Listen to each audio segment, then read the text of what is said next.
नमस्कार, आप देख रहे हैं आर वॉइस न्यूज 24/7 और मैं आपके साथ एस्तर कुमारी। वाराणसी से इमरान की रिपोर्ट।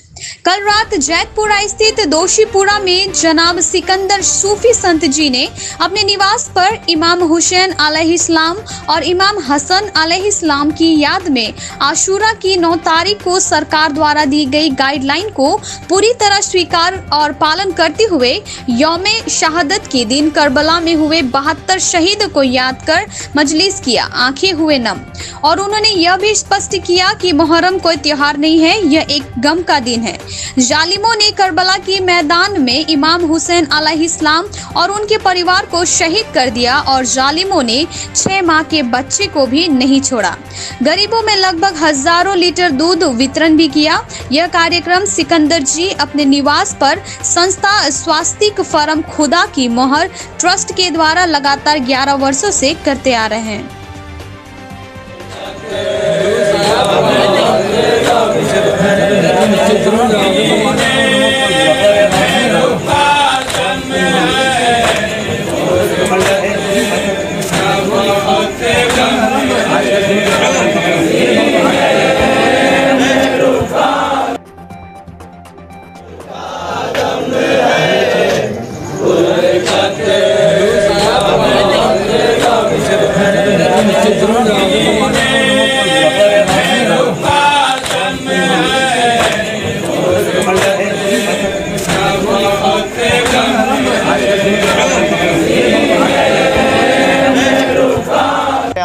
इस वक्त मैं मौजूद हूँ जैतपुरा के दोशीपुरा में और यहाँ पे एक छोटा सा प्रोग्राम रखा गया है मुहर्रम के अंतर्गत। और यहाँ पे आप देख सकते हैं किस प्रकार का प्रोग्राम है। एक मजहब के तहत प्रोग्राम है और 9वीं मुहर्रम मनाया जा रहा है यहाँ पे।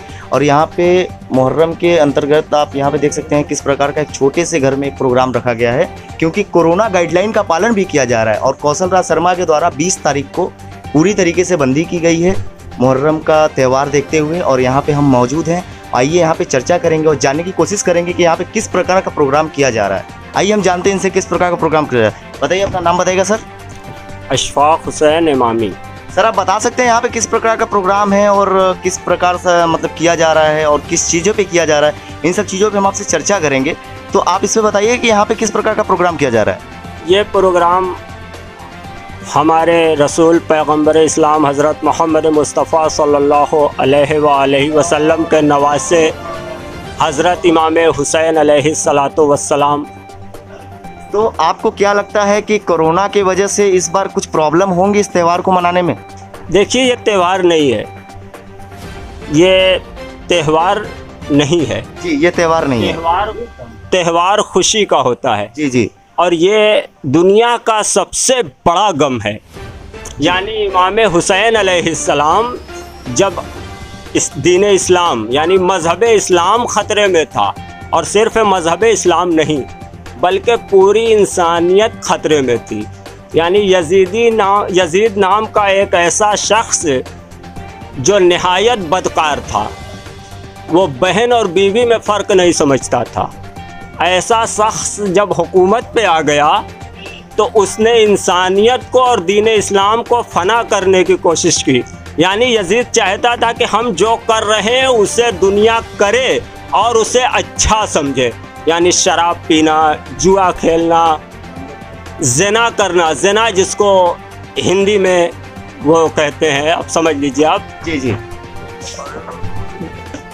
अब हम उसको उस लफ्ज़ को नहीं, आप उस चीज़ को आप मत बताइए, आप ये बता दीजिए कि यहाँ पे किस प्रकार से मतलब किया जा रहा है। और तो इमाम हुसैन अलैहिस्सलाम ने जब पूरी इंसानियत को बचा लिया, दीन इस्लाम को बचाया। ये आज ही की रात थी कि इमाम हुसैन रात भर अल्लाह की इबादत कर रहे थे और सुबह से लेके असर के वक्त तक यानी दिन के 3 हिस्से तक जंग हुई। इमाम हुसैन अलैहिस्सलाम के 72 साल। क्या चाहते हैं, क्या किस प्रकार का प्रोग्राम है, उस पर भी चर्चा करेंगे। बताइए, आपका नाम क्या है? वसीम हैदर। तो तौसीम जी, आप बताइए यहाँ पे किस प्रकार का प्रोग्राम है, आपको कुछ जानकारी है तो बताइएगा, पूरा डिटेल में बताइएगा किस प्रकार का प्रोग्राम है, क्या क्या होता है। ये जो हम मुहर्रम करते हैं, पहली बात तो ये कोई त्यौहार नहीं, ये कोई खुशी नहीं है, ये हम गम मनाते हैं, आले रसूल का गम मनाते हैं कि जिन्होंने करबला के मैदान में हमारे मौला हुसैन को शहीद कर दिया गया। तो हम उनका गम मनाते हैं और हम ये दुनिया को बताते हैं कि देखो हक किसे कहते हैं और बातिल किसे कहते हैं।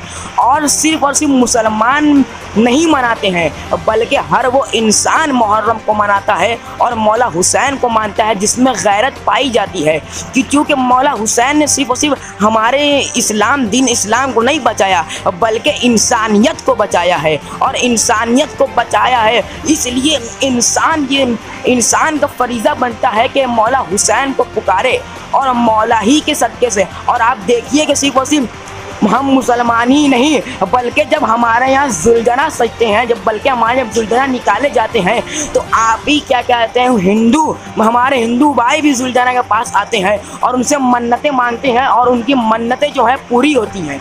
वो किस सदक़े में? मेरे मौला हुसैन के सदक़े में। और ये मौला हुसैन जो है सिर्फ और सिर्फ किसी एक कौम से मखसूस नहीं है बल्कि ये इंसानियत हुसैन कहती है, इंसान पुकारती है कि हमारे हैं हुसैन, किसी एक कौम का हुसैन नहीं है बल्कि तमाम इंसानियत कहती है कि हमारे हैं हुसैन।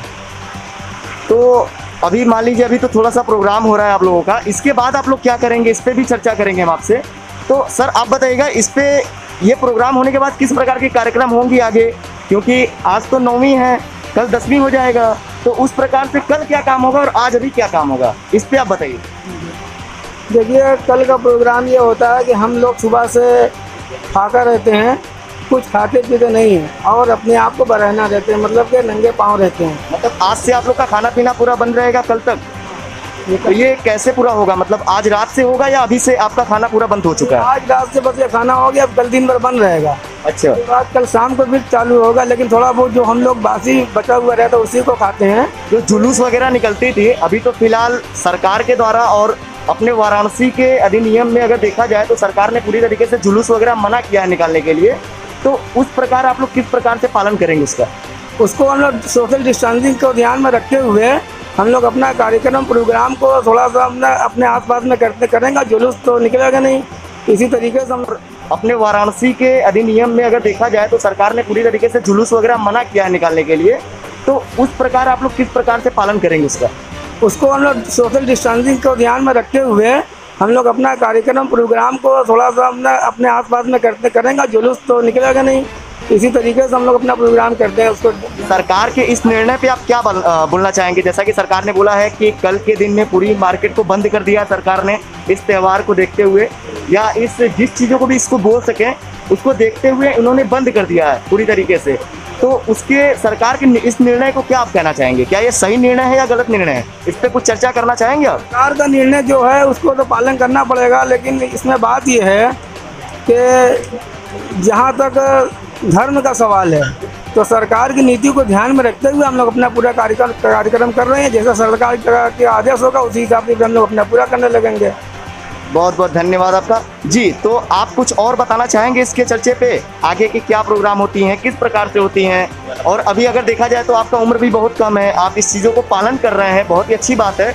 तो बताइए इसमें क्या क्या होती है और कुछ चर्चा करना चाहेंगे इस पर आप? जी, हम ये बताना चाहेंगे कि एक मोहल्ला दोषीपुरा मोहल्ला है, उस मकान में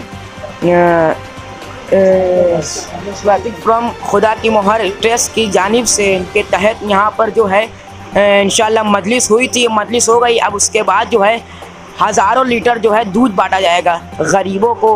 और क्या कहते हैं, ये दूध किस विषय में बांटा जाएगा? मतलब आप लोग का ये माना जाता है या इसके अलावा अगर आप कुछ गरीबों को अपने तरफ से करना चाहते हैं इस त्यौहार के अंतर्गत, क्या होता है, किस प्रकार से आप दूध बांटेंगे?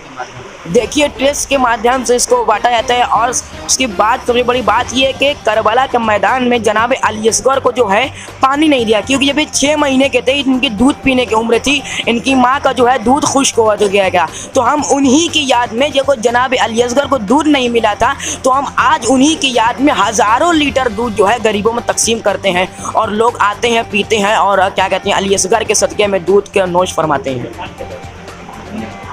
बहुत सारी जानकारी प्राप्त हुई, जैसा कि आपने देखा कि इन्होंने बताया है कि दूध का वितरण भी इन लोग करेंगे और 5 साल के बच्चों के प्रति जो इन लोग का जो प्रोग्राम होता था उस प्रोग्राम के हज़ारों सैकड़ों लोगों के साथ दूध का वितरण करेंगे और इन लोग का programme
keep watching our voice news for daily news updates, and do follow, like and share this video. Thank you.